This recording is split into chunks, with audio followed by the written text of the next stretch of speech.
লক্ষ্মীনাথ বেজবৰুৱাদেৱৰ মল্লগুইনগুইন গল্পটিৰ চৰিত্ৰ সম্পৰ্কে এটি বিশ্লেষণাত্মক আলোচনা যুগুত কৰক।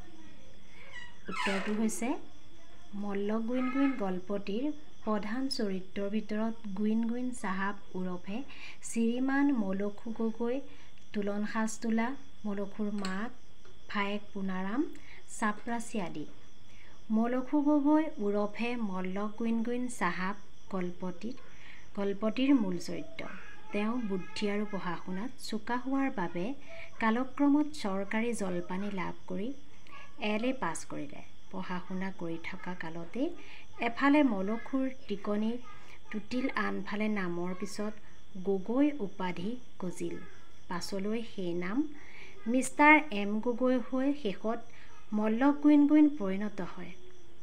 ধাৰণা কৰিব পাৰি যে মলখুৰ চৰিত্ৰটি বেজবৰুৱাদেৱে সমসাময়িক শিক্ষিত ডেকাৰ অনুকৰণত সৃষ্টি কৰিছে। মলখু চৰিত্ৰত নিজৰ সৰ্বস্ব বিসৰ্জন দি কেৱল আনৰ অন্ধ অনুকৰণ কৰি চলা নব্য শিক্ষিত ডেকাৰ প্ৰতিনিধি হিচাপে উপস্থাপন কৰিছে।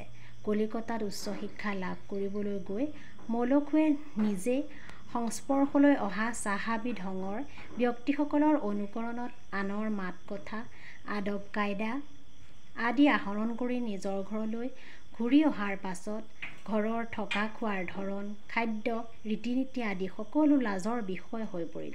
তেওঁ ভাগ্যক্ৰমে এটা চাকৰি কৰাৰ পাছত নিজৰ মাক দেউতাকক চিনি পাওঁ বুলি ক'বলৈ লাজ পোৱা হ'ল। সামান্য চাপৰাচিৰ আগতো নিজৰ পিতৃক পিতৃ বুলি পৰিচয় দিলে সন্মান নাশ হোৱা বুলি ভাবিছিলে।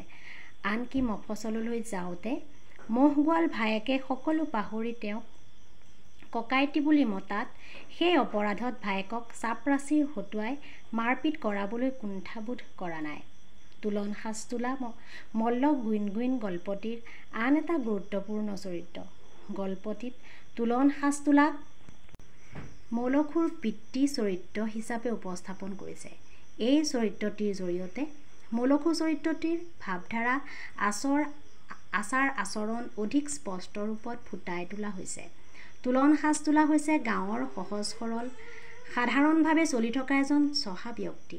গাঁৱত তেওঁ এজন গণমান্য ব্যক্তি। তেওঁক দিহিঙৰ গোসাঁয়ে সাজ তোলা পাতি সন্মানিত কৰিছে। মলখু চাহাব হোৱা দেখি তেওঁ আনন্দিত হৈছে। ঘৈণীয়েকৰ কথা মতে পুতেকক ঘৰলৈ ঘূৰাই নিবৰ বাবে যৎপৰোনাস্তি চেষ্টাও কৰিছে। কিন্তু সামান্য চাপৰাচি এটাই অপমানজনকভাৱে ব্যৱহাৰ কৰাৰ পাছতো তেওঁৰ চিনি নোপোৱাৰ ভাও ধৰাৰ পিছত তেওঁৰ সমস্ত আনন্দ আশা আদি ধূলিসাৎ হৈ পৰিছে।